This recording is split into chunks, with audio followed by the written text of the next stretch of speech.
Hi, Jim. Hi.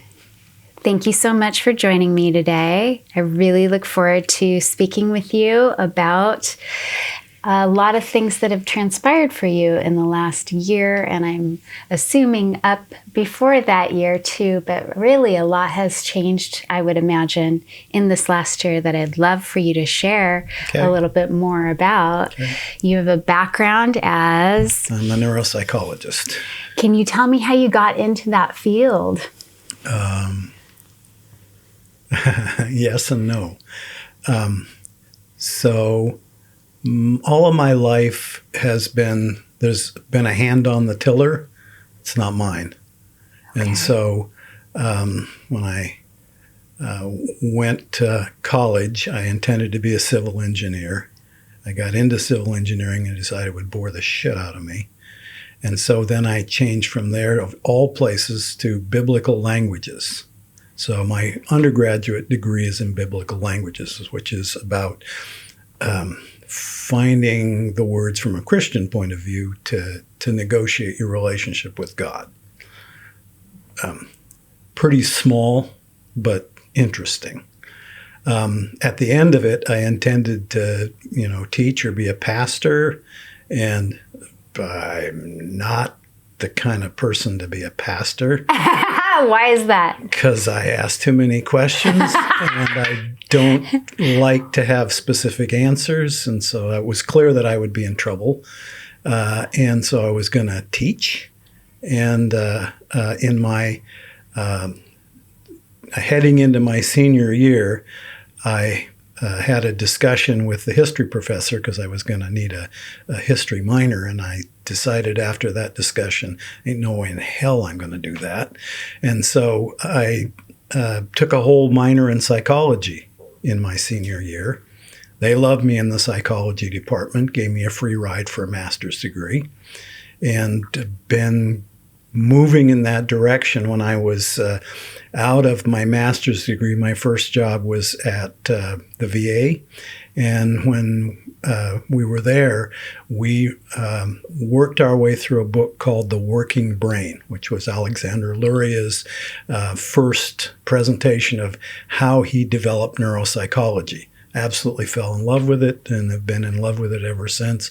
What goes on in the brain that creates behavior? I think most psychological theories are inaccurate because they're based in cognition and you're already made before you think. And so in the last few years, I've been really burying myself in the autonomic nervous system, the vagus nerves, fight or flight and freeze, those systems. All of those are pre-verbal.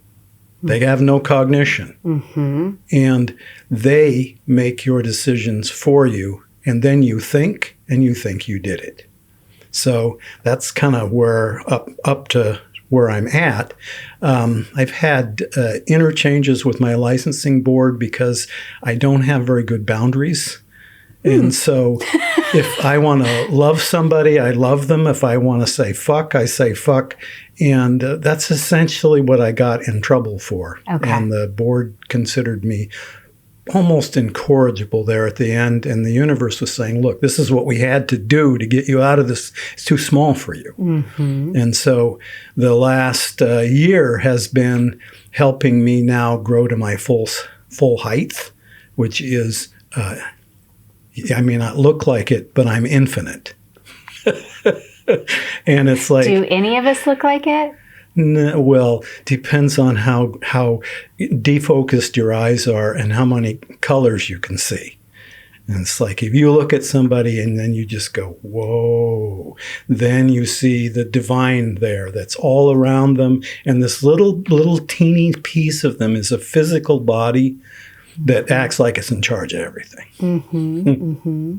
Well, it kind of is. I mean, it navigates this dimension, right? So it appears. Well, that's what you studied for most of your career. Yeah, and what I learned most of all is that we're absolutely full of shit. Okay, so our perceptions of ourselves couldn't be farther from the truth. So, and what we're most sure of is that the world is awful and that we're awful. Uh-huh. That we're small, ineffective, helpless, we have limitations. That's horseshit. Uh-huh. So would you say that most of your career helping others has been in teaching them in more ways than one how infinite they are? no. Okay. Or how empowered they are? Maybe it started there? So the universe has always used me, which means that I don't know what's going on a lot of the time.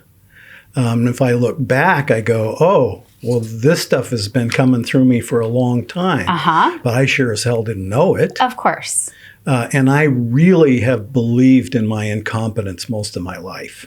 Okay. So where does that stem from? being a human being. Okay. We train everyone to be incompetent. Otherwise, we can't sell you a new car. Okay. Dessert, whatever.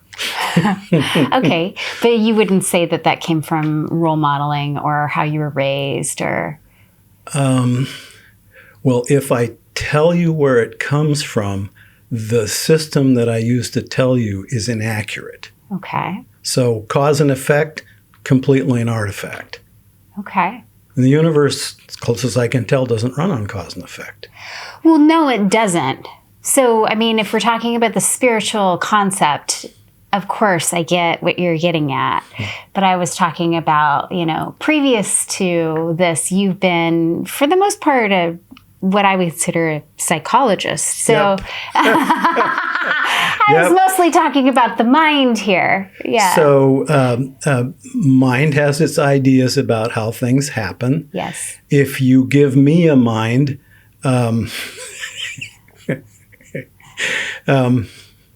it lands in a place that's fairly soft. And so I've always been gentle in the way that I did psychology. I've never felt like I was a psychologist. I mean, that's a bit of a pretension that's cute, but not very helpful. So I try to be the best educator for how minds are the result of something going on in brains.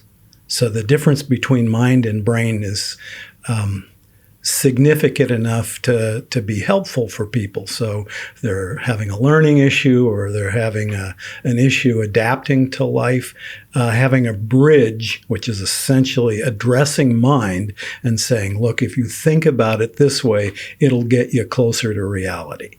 And I'd say that that's probably most of what I've done as a psychologist. Is helped validate or helped confirm or helped educate more than anything. Yep. And given compassion. Yeah. A lot of compassion, it sounds like. And so I learned early on, first thing I learned is my body was as hard as a rock. And today I do Rolfing every other week and cranial sacral therapy the in-between weeks. And it's to be closer to where my body is because the body's still carrying trauma of when I was abandoned as a child, of just carrying a bunch of bumps that my parents carried. Yes. And so all of that's still physically in me. And in order for me to be truly loving, I need to address my physical self because I'll get stuck in physical places that prevent me from having my heart open. Okay, tell me more about that.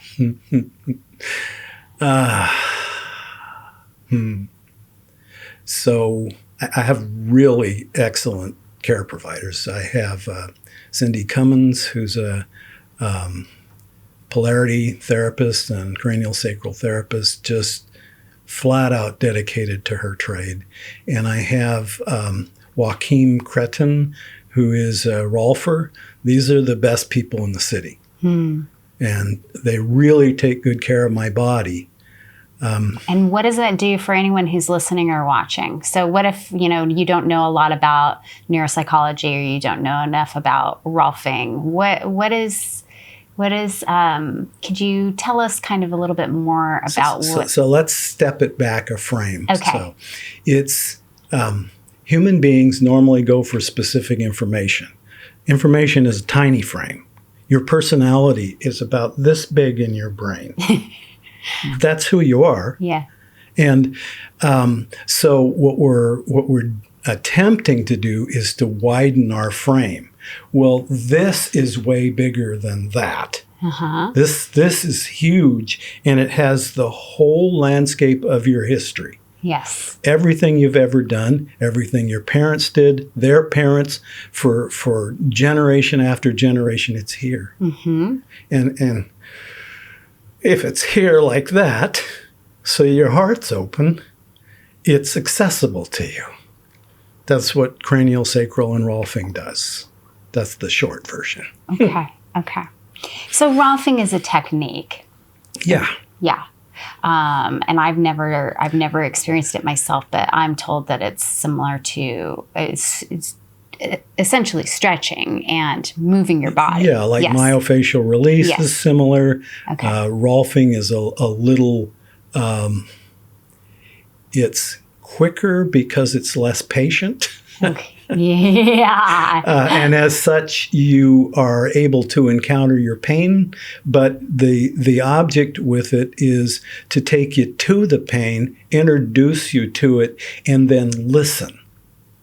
Okay. And I find the listening is more like in my face with Rolfing than with myofascial release or Feldenkrais, or those are softer ways of doing it. Okay. And I'm ready.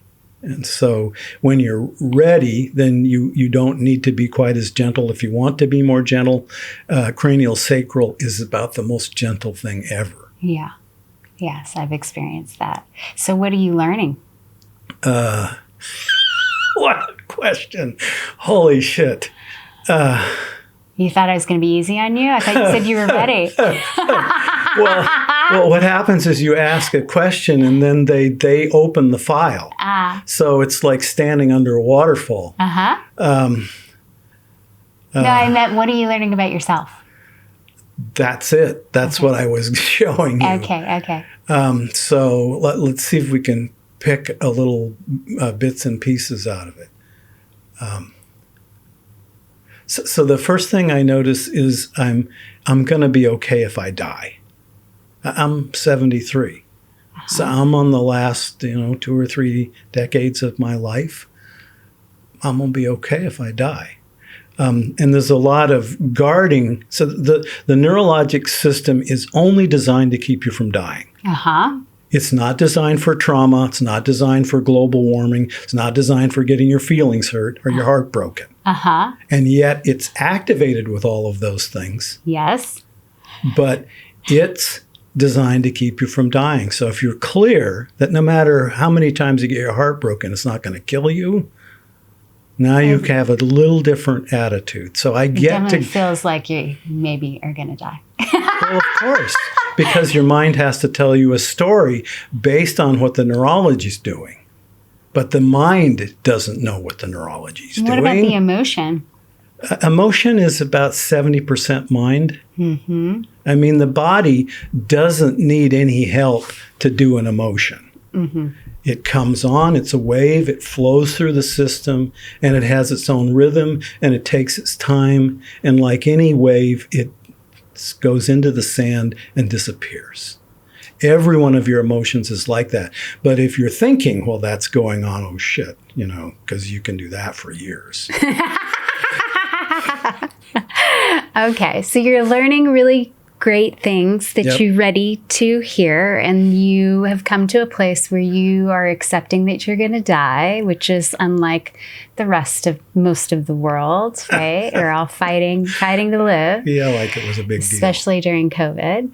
Yeah. And so you're learning these things, and then you also have shifted your career. You retired, Yep. You've moved into a more spiritual direction. Not to say that you weren't spiritual maybe before that, but you certainly are embodying more of a spiritual advisor or a spiritual therapist. Or, Yep. yeah, I would consider you a spiritual therapist more than anything. So tell me more about how that evolved. So How did that evolve for you? Have you always been psychic? So probably yes. So Good answer. one of my earliest memories is having, I'm about 5 years of age, and the light floods the room, and God says to me, "You're special." It's like, whoa, I never felt special. But that's one of the little things that happens. And so I go to graduate school, and I go off and do a continuing education on death and dying. And Stephen Levine speaks, and then Ram Dass speaks. And when Ram Dass is done speaking, I was gone for most of 2 weeks. And when I came back, I was able to speak out of the other and touch people and move them, and so I've had things like that happen to me my whole life. Peter Levine and Ram Dass? Yeah. Wow. I did not know that. What an incredible experience. So what do you mean you were gone for 2 weeks? I didn't need to be here anymore. I met God, and I was married, had a dog, and it was a decision that whether you come or go, you can go. I mean, I was done. So you left your body? Sort of. Or you were disassociating, or? If you use psychological terms, it seems completely pathological. It does, but you come from that background, so you can't completely disown it. Yeah. Yeah. I'd say I was sort sleepwalking? of euphorically psychotic. Okay. Yeah, everything was just bliss. Okay. That's what I was trying to get to. So where were you? Yeah. What state were you in during those 2 weeks? Everything shifted for you. Yes. And I've had a bunch of times where that's happened throughout my life. I've done psychedelics, and I learned with psychedelics that they just make me more loving, and all of the hallucinations are cute, but they just open my heart, and it doesn't make any difference whether I do LSD or ayahuasca or, Raphe or whatever it is. It just makes me lovey. Me too. Yeah. Okay, well, good segue into love, right? So tell me more about love. How do we love? How does that come about? It's a really sweet question. So first thing I notice is that I'm just flooded. I want to cry, and I have softness. A how-to is it elevates you to a point of observer, and my system automatically buried me in it. So first answer was yes. How do you love? Yes. There's nobody that doesn't know love because it's designed into your neurology. It is below the system that does the autonomic system. It's underneath it. It's right in your flesh. And if you had a really nice early conditioning where when you came into the world, they were ecstatic, and they looked and they went, holy fucking shit, it's so amazing to have you here. This is the way the universe thinks about you all the time. Yeah. Every day, every minute, doesn't make any difference. You can't fuck it up. Yeah. So if we go there, if we go, well, let's have you join us in the universe, and let's just celebrate how good it is to have you here.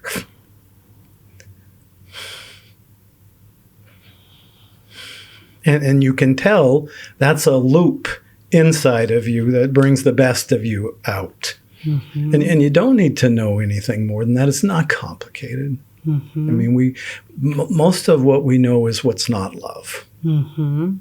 And we know better. Well, you mean you and I know better. Well, I mean, I don't know. What do you mean you don't know? So if you assume, and so this is the latest thing that the universe has been giving me, is stop being so damned arrogant. You don't think that the world can be transformed? Fuck you. It can be. Okay. And it's like, I really like being arrogant.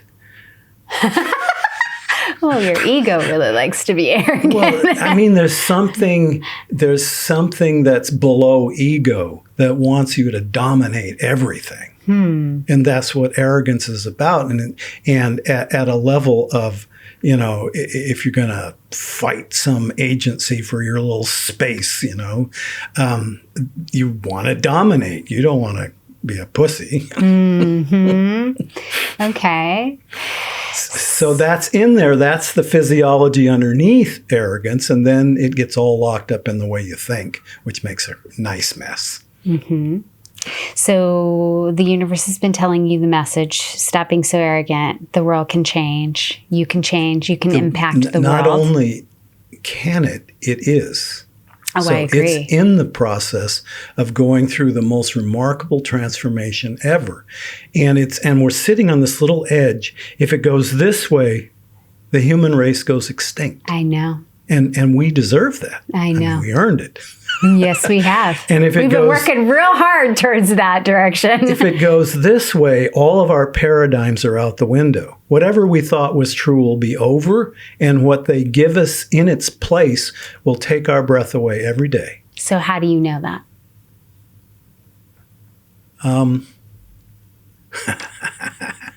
Fuck me.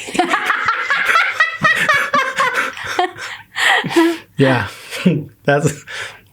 so my is it an inner knowing? Well, my verification systems are all based on stuff that's too small. And so when I go in to get a verification, they go, "We're not going to do that." Okay. We said it was true. Are you good with that? Okay. Okay. So when you're listening to this information, for anybody who's watching or listening, when you're receiving this information, where does it come from and how do you hear it? And how do you tap into that? So let me step back a frame again. Okay. Nothing that I do that everybody isn't designed to do. Of course. And when you start tuning into it, might start being auditory or tactile. It may be like through some kind of a vehicle like tarot cards, or I'm a psychologist. We use Rorschach cards. Same thing. Okay. So, I mean, it's a means for communication. Yeah. So you begin with where you're at, and everybody is channeling all the time. Okay. So if you shut down the chatter, which is mostly thinking, you know, we tell stories, we have justifications, try to be defensive, you know, all of those idea stuff there, that's the noise in your head. And you go, "Shh, sweetheart, shh." And then it's maybe auditory, maybe physical, you may get images. You may start hallucinating. And so what happens for you? I have all of those going on at the same time. Including the hallucinations? Yeah. Yep. Okay. Yeah. So, you know, if you ask me, what are you hallucinating? Then all of a sudden the room's full of angels, and there's colors and auras, and there's a bunch of spirits that have been here before. The place is just packed. Well, I didn't know that before I tested it with a question. So I'm not required to know everything I know. Okay. So we should have cleared the energy of the room before we started. Either that or they're all your guides. It's a party. What do I care? So when you receive the information, do you receive it inside? So do you have an inside and an outside? So we only have what's between here. So the minute sensory information hits, it's mapped. As soon as it's mapped, it's all indoors. There's no outdoors. Okay. You try and walk down the street and just be outdoors, and you'll probably fall and break your neck. Uh-huh. I mean, we just are an indoors kind of thing. Uh-huh. And so the whole universe exists between your ears. And it's bigger than the actual universe. Mm-hmm. So how did you stumble upon making this your, I guess it was a conscious decision, but how did you get into what it is that you're doing? So now you have been meditating. I saw meditating regularly with a group. So I've been doing group meditation since the early 90s. In the beginning, we did 1 week where we would go out in nature, and then we'd go 1 week where we would sit together. We go back and forth every 2 weeks. And I've been doing that every 2 week schedule since the early 90s, and mostly with the same people. And so by now, early on, I discovered I don't do meditation like anybody else. Uh-huh. So they'd get all these great images, and they'd have these archetypes and, this amazing stuff going on. I get nothing. I'm just there, and these bunch of images going through my head. And so I would sit down at the end of a meditation session, write a bit of poetry. And early on, we discovered that the poetry always included everybody's meditation, whether I'd heard them or not. So now I could write the day before, and everyone's meditation will be in the poetry. Uh-huh. So that's been going on for a long time. So that built a kind of bridging language in my being that allows me to expand. I really think that human beings are naturally infinite, and simply finding a concept that allows your mind to tolerate that allows you to get close to the divine. And when you get close to the divine, you find out what a precious entity you are in the universe. Mm-hmm. And how loved you are. Yeah, because that awareness is a loving awareness. And you talk about inside and outside, well, it doesn't make any sense because there's just everywhere. Oh, I agree. So, I understand what you're talking about. I'm just not making the assumption that everybody else is understanding. And so I don't think that everybody else understands psychic abilities or intuitive gifts, right? So I'd like to demystify that for them. I don't think I understand them either. And so we just make the best of it. So. Well, it sounds like intuitively you have a sense of what they are. Well, particularly in the last, so there's something called waking up. Mm-hmm. Had multiple awakenings, it sounds like. And you have like gurus who appear to spend all of their time awake. Mm-hmm. And they look like they're in a state of bliss. Mm-hmm. I have to guess, but I've had multiple times where I've had awakening experiences, so that now probably throughout the day, anytime the universe tasks me, they'll wake me up. And in between that, I'm interested in how a human being can be more functional. so I go there's back downtime. And forth. Mm-hmm. Yeah, and it's like you have to even be careful about how you characterize it, because I've offered as a complete and total sacrifice of myself my downtime. Mm-hmm. Because I don't think it serves. I'm ready to become a living sacrifice. What do you mean by that? So that everything I do is passionately committed to the unfolding of the universe. And you're just a vessel for creation? I'm just something that got tickled. I'm the result of a tickle. And it's like, the universe has such tender hands. Were you always tickled? No, I spent most of my life being ticklish. Just really reactive. Yeah. Okay. So if you look at the last maybe decade and a half, where I've learned to be a better lover, a better dad, a better friend, better therapist, whatever the hell that is. I call myself a coach now. Yes. Now that I've retired. Yeah. It's there's less of what you might call ego functioning, although I love ego. I think it's really, really sweet. It's just really, really tiny. So you want to not task it with doing more than it can do.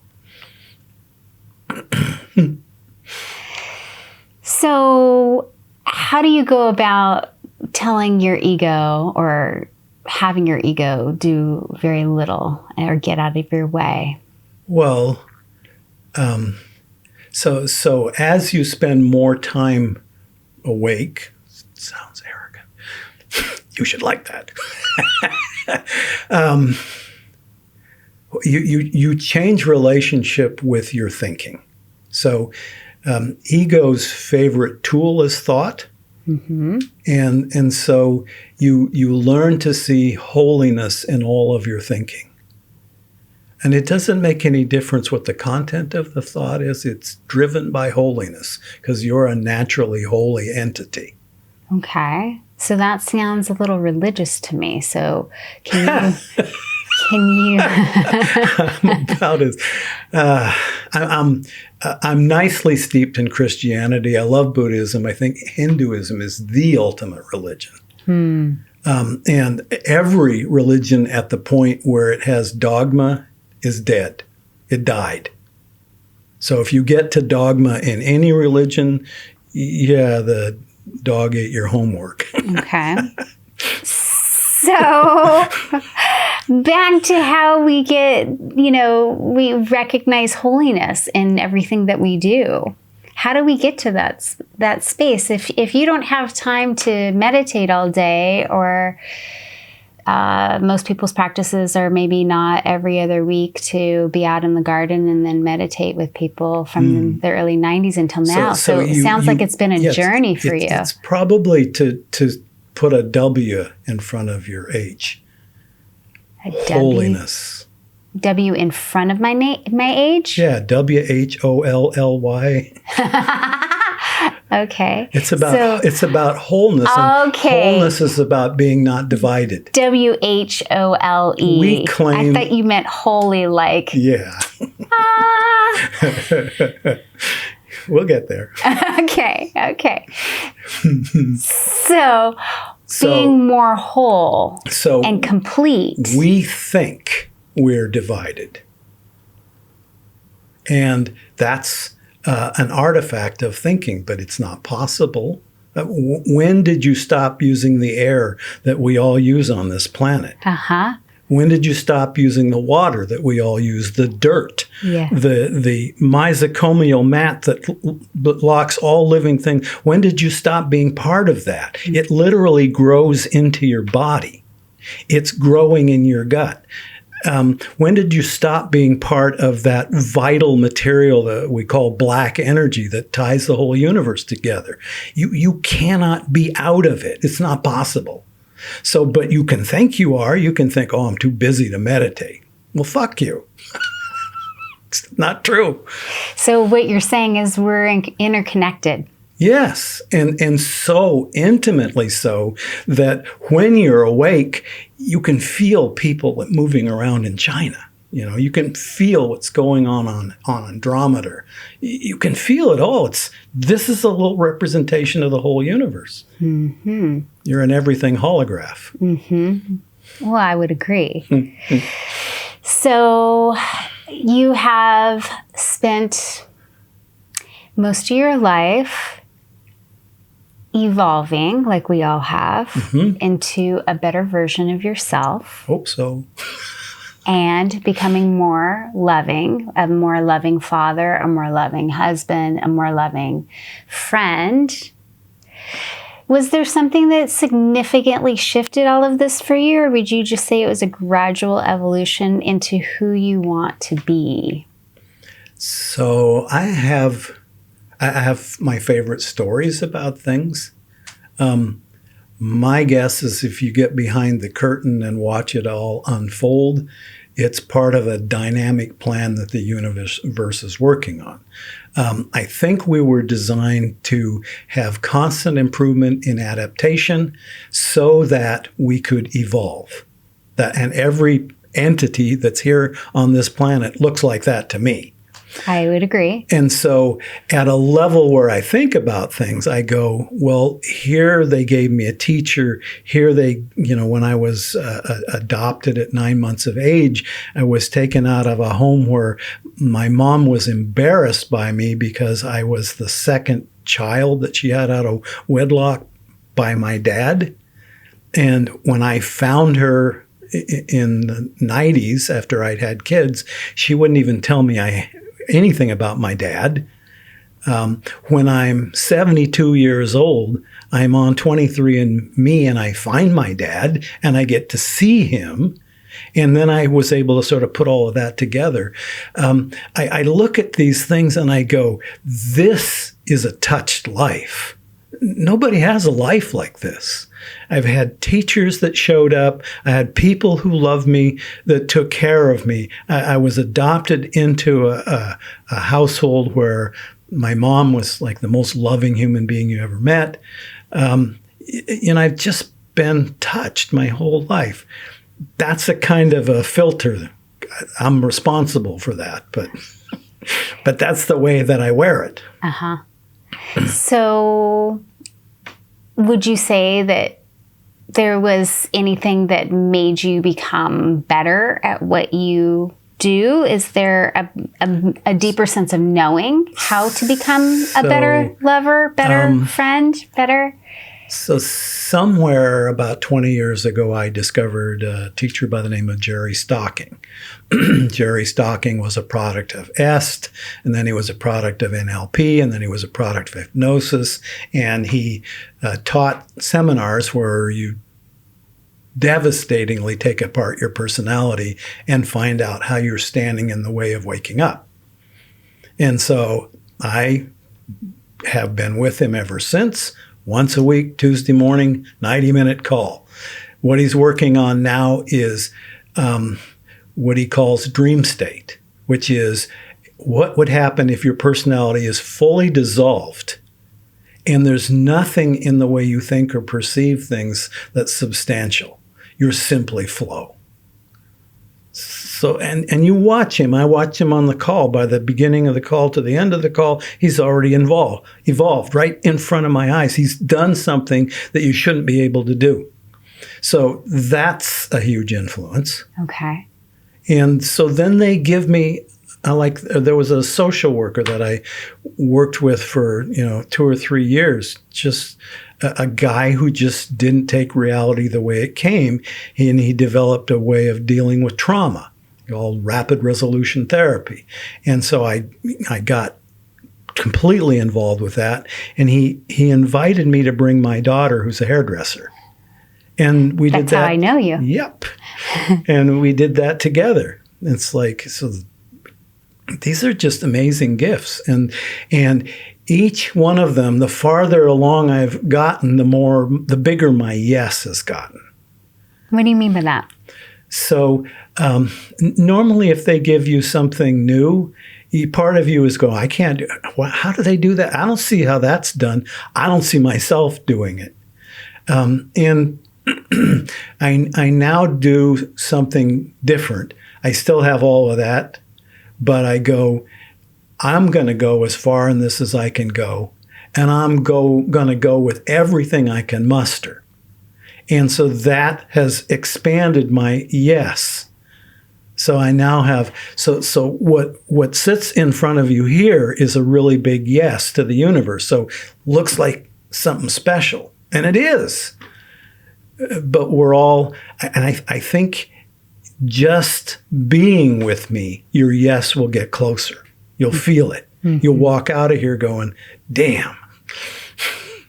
And so I think that's contagious. I think that's what's going on. There's a quantum shift going on to create a bigger yes. Mm-hmm. And we're just part of it, and it's nothing special. The yes is not special? No, we make things special so that there can be a difference between here and here. It's nicest to let go of all differences. Okay. So,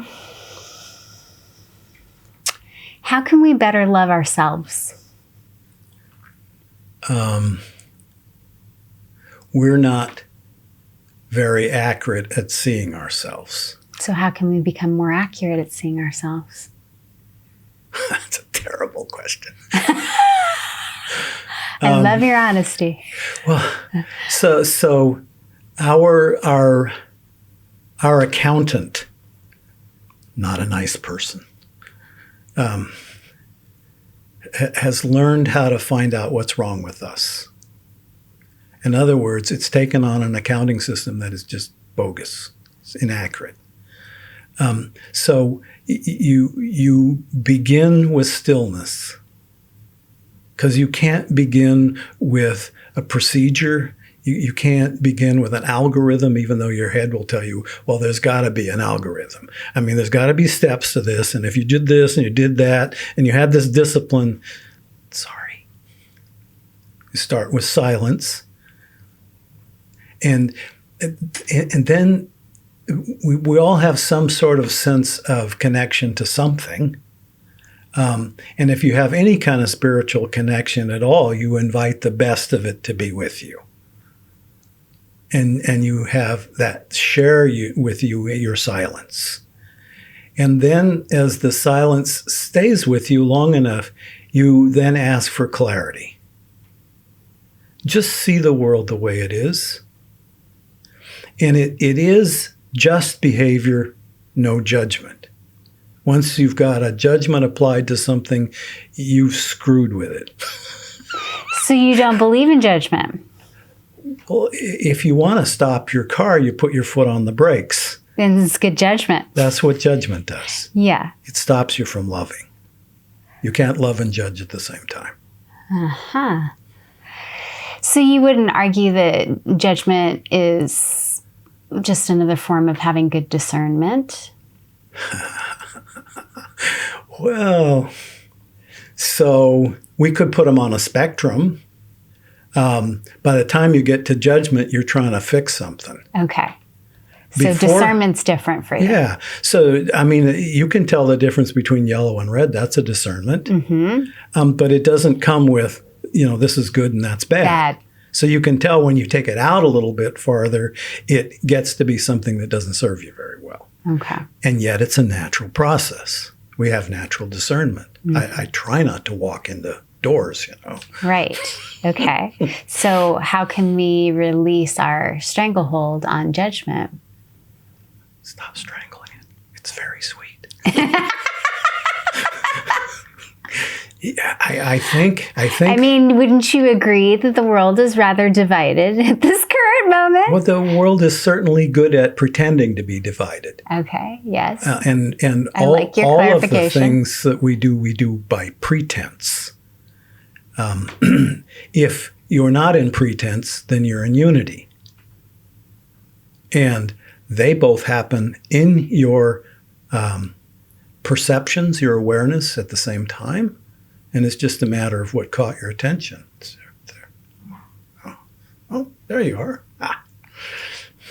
Yeah. So you have this life. You're living in Southeast Portland. You're in retirement. You're a spiritual coach. You've recently become a grandfather. Yep. Do you have any other grandchildren? Nope. Okay. First one. And is that teaching you any lessons on love? So this is about 90 or 95% of where Spirit is teaching me. Okay. The universe says, okay, in order for us to evolve, we would like for you to put your total being on the line.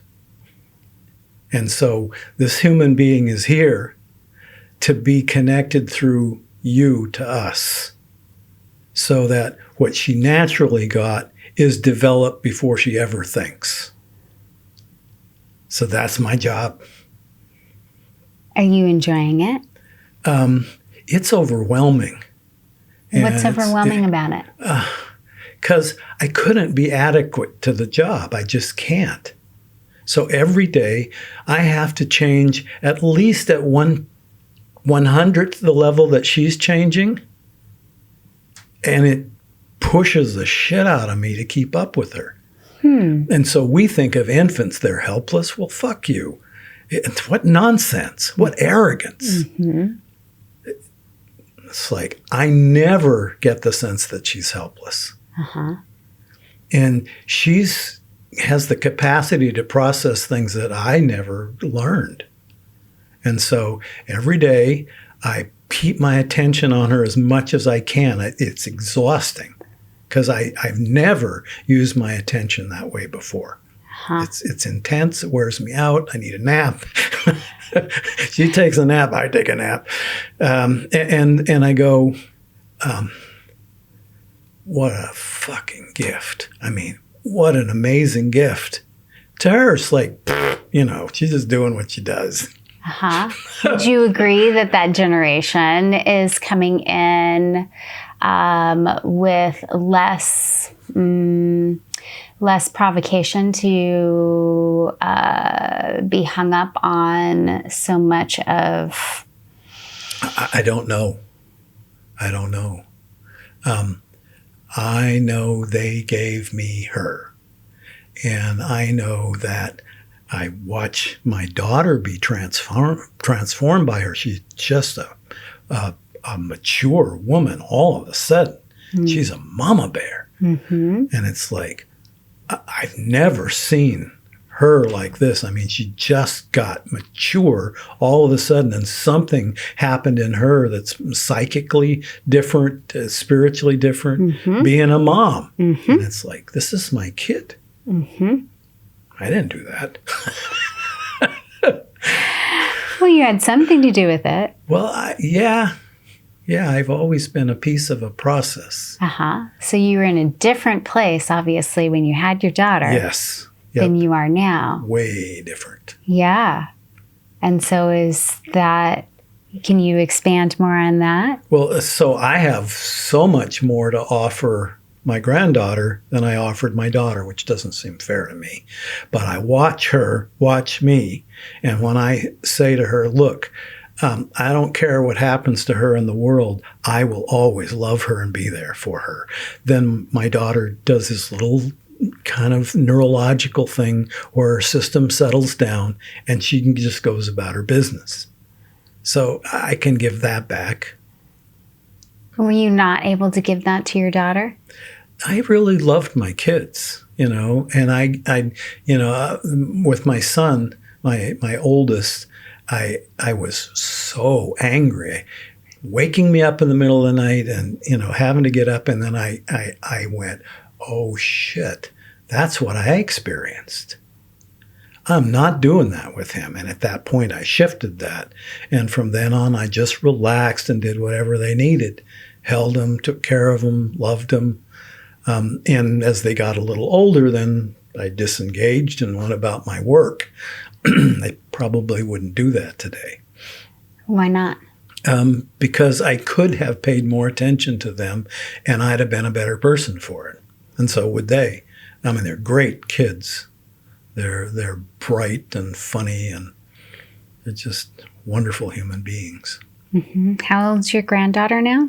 She is coming up on 6 months. Okay, so this is a new adventure for you. Yep. And you spend quite a lot of time with her. So last week it was 5 days. We had her there for at least part of the day. And what is she teaching you about love?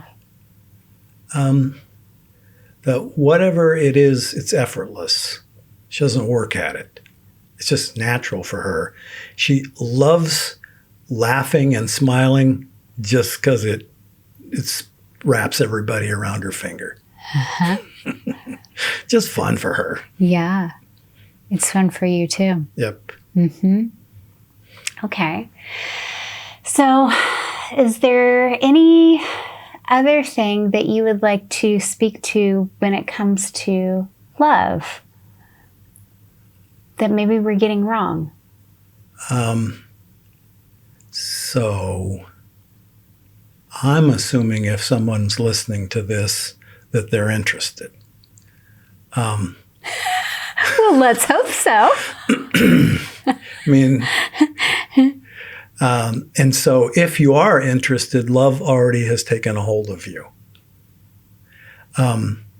Then if the next thing you do is you go, I need to do something or I want to do something, please be very, very gentle with that with yourself, because it's trying too hard that makes you think that you have to do it. It's as if there was some very loving being standing behind you that had your best interest in mind and has a way higher opinion of you than you do of yourself. And you can lean back into them, have them put their arms around you, and then know just that fast. That stops your mind from telling you you got to do 9,000 things before you get there. Just not true. That's good advice. Some people will call that your life guide. Yeah, nice. Yeah. Mm-hmm. And if you've never had that experience, make it up.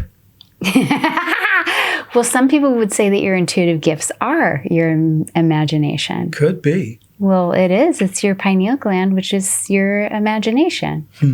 Yeah. When you, let's say you go to a program to learn how to do psychic readings and use your clairvoyance, or to enhance the ability to be able to see the images that you say are so easy for you to recall or to tap into, so to speak. That's essentially what you're taught. You're taught to bring your imagination back, because the longer that you're here on this planet, the harder it is for you. You've been socially conditioned to believe that there is no magic. It doesn't happen that way. You have no control. You know, all of these different messages that we're taught over and over and over again, or that we hear culturally or through religion or socially or through our parenting, or however we receive the information. So, using your pineal gland or your imagination, so to speak, is using your intuitive gifts. Your intuitive gifts are much more subtle, wouldn't you agree, than your sense of smell or your sense of regular hearing or your sense of the ability to see. They're very soft. They're softer. And so people dismiss them all the time. That's at least what I've come to find, is that we're already using our psychic abilities in some ways, especially if we come from a background of trauma. It's helped us navigate sensitive situations if we were feeling unsafe. It's the way of the divine kind of stepping in and saying, here, this way, or, here, this is what happened here. And you have an intuitive sense of knowing, right? Or an intuitive sense of feeling. I think what you're describing is learning to have faith. So everybody has an intuition. You may not know it as a fairy godmother, or as the presence of Mother Mary or Christ or, Vishnu, whatever. But as you lean into it and come to depend on it, you have faith. And the faith is an inside and outside kind of faith. Yeah, thank you. Mm-hmm. And there's some trust involved too, right? Yeah. Mm-hmm. Establishing some trust in what you see or what you receive or what you're... Yeah, I kind of thought that was what you were asking about. That if you're looking for places in me that shifted, at some point I stopped questioning what was going on with me. Aha. And it's like, I couldn't tell you what that mechanism was. I can just tell you that when it's gone, there's a floodgate that opens and it's on all the time. And it never goes away. You can't make it go away. And it's like, if you want life to feel calm and quiet, it's a way of perceiving how well you're doing in the rapids. And it's like, well, these are my rapids. I've got tons and tons of sensory data going into me, and it's about everything, and it's about nothing in particular, and I'm okay. In fact, I'm better than okay. This is cool shit. And do you think there's a matter of perspective just based upon your age? I think that my granddaughter will get it long before Well, that's what I was inferring earlier. Yep. Yeah. Yep. And I don't know, she may just off me at some point and be a nasty little brat. And if that's the way it goes, that's the way it goes. It's not my job. So for anyone who's listening or watching that is really in a difficult place in their life, you spend a lot of time listening to other people and helping them with their lives. A lot of time. And you're still doing that. And so what's your best advice for learning how to love all of the parts of you? So if you were sitting with me, the first thing I would look for is softness and openness. Because if you can conjure that, I promise you whatever you're dealing with, you'll make it through. Because the universe desperately wants to help you. It's what cooks. Mm-hmm. And so whatever your perception of God is, if it's some scientific thing or if it's some magical spiritual thing, it's the same mechanism in terms of what's between your ears. And so if there's some things that you're not proud of or some things that you feel shame about or some guilt about it, is there something that you recommend to do other than open your heart? Well, I can tell you the way I think of those things. Okay. I think those are like sequins on a gown. They're what make you beautiful. Huh. If you've carried shame and guilt and disappointment and mistrust of yourself, those things are gorgeous. They're full of holiness. And if you get a holy person to sit with you, they will watch you and be in awe of you in all the places that you think you're a piece of shit. That's just fun. Okay. So there isn't any tools or strategy other than just really, truly staying open in your heart space. So I think tools and strategies are wonderful. They're like little stepping stones. They're like Hansel and Gretel's little breadcrumbs. Just take whatever shows up, because the universe will leave you a little toolkit. And that's what you're able to do right now. Be proud of that. So just listening and having more awareness, being in a place of receptivity or receiving. And imagine that we did something today, that we left part of the toolkit. So if you listen today, it's there. And it may be some stupid little petty thing, some tiny, almost a nothing. If you acknowledge that you got it today, it will grow like a seed. I would agree. Okay. That's good advice. I like that. Let me check my questions and see if there's anything else I wanted to ask you. Make sure we didn't get off script. Oh, no. I'm happy to get off script. I just wanted to make sure there wasn't anything. Oh, here's a good one. When you're 90 years old, what would you want to have stood for, known, or have given? So at the end of your life.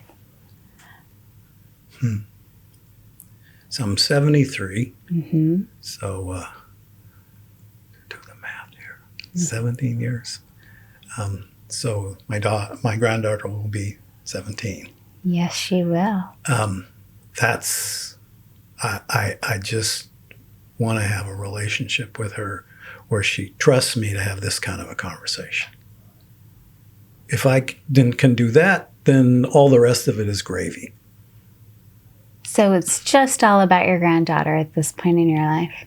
Well, that's what they gave me. So I mean, that's pretty all-consuming, so I'll just assume that that's going to happen, and if it's something else, well, wake me up when I get there. So when you say that's what they gave me, what do you mean by that? I perceive myself as a product of the universe unfolding. So if it's in my perceptions, they're up to that. So you feel like your granddaughter was a gift for your evolutionary process? Yeah, don't you think that's kind of a small word? Yeah. I mean, it's like... I don't mean to not be only, inarticulate. well, no, I mean, when you say it, I go, oh my God, it's so much more than that. And it is that, and that's all, it's all wrapped up in that. But it's like, holy fucking shit. They're willing to do this. My daughter was surprised by having a baby. Mm-hmm. I was surprised because now I have a line. So you didn't consider yourself having a line before? Nah. I didn't think I was even going to have kids until my wife surprised me. Okay. So surprises run in your family. Yes. And it's been a good surprise. It's been a phenomenal surprise. A life-changing surprise. Yeah.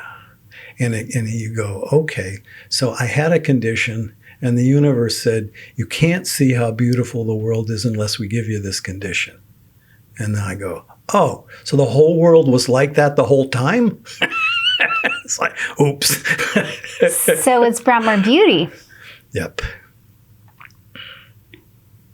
Would you agree that you love a grandchild differently than you love a child? And what do you think is about that? Is it because you're in a different place? Is it because they're not from you directly? Who loves is different. So when you raise your kids, you are a particular who. Tomorrow, I won't be the who that's here today. And so it's like, it's a hoot. They got who you were then. Yeah. I see what you mean. Yep. And she receives who you are now and all the work in between. Yep. Okay. And then I revisit my children and I think I can love them so much more. And so then I open to that possibility. So I'm now starting to spend a little bit more time with my youngest and going and doing things with him and doing some projects with my oldest. And yeah. So it just continues to expand your relationship to love. Yeah, they keep raising the bar. So would you consider yourself the most loving you could be? Nah, goodness, no. No. Are you the most loving that you could be with yourself? Nah. Is it easier for you to be loving with others? It looks like that. I don't know that that's true. Because I really have learned to embrace what a beautiful human being I am. And that's pretty new. How new? Maybe, well, to the degree it's new today. I mean, it's more so than yesterday, and every day it grows a little bit. It's like I'm sitting on the call with my teacher this morning, and I'm watching him unclothe himself and let go of his nakedness. And I go, oh, I can do that. I wonder what it will look like as I do it. Okay.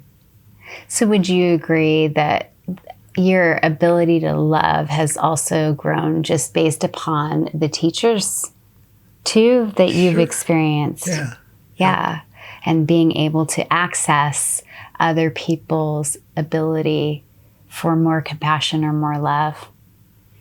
Yeah, what happens is we loop with each other.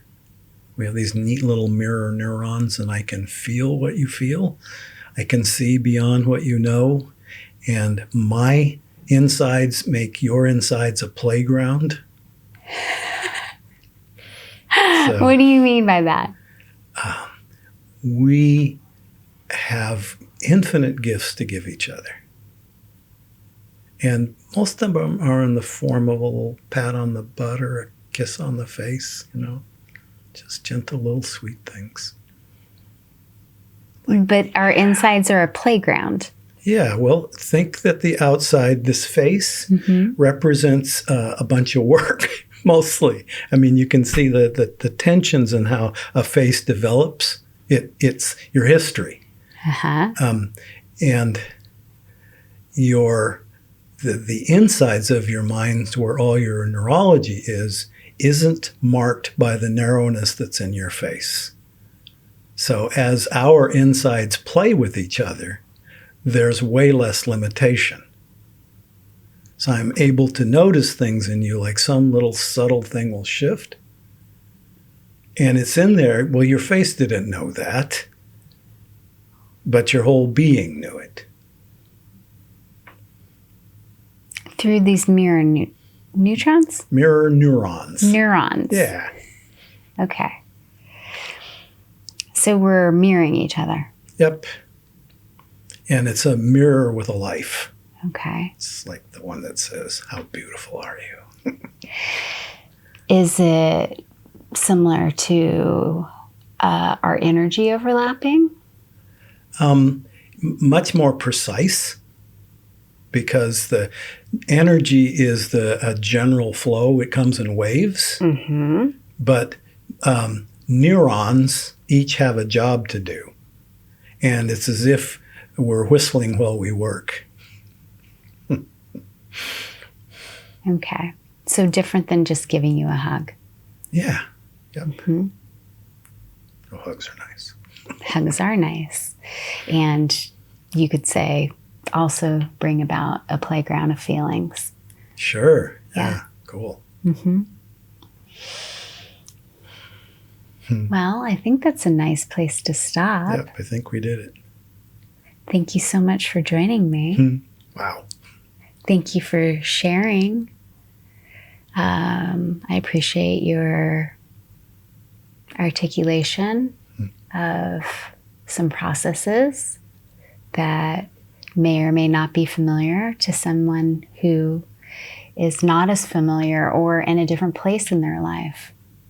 I'm perfectly happy if anybody wants to contact me and ask me more questions. Okay. It just unfolds things. Yes, of course. I can absolutely and will absolutely put your contact information below this. And again, thank you for sharing your heart. Thank you for sharing your wisdom. And I appreciate you. And yes, I look forward to more conversations in the future. Okay. Okay. Cool.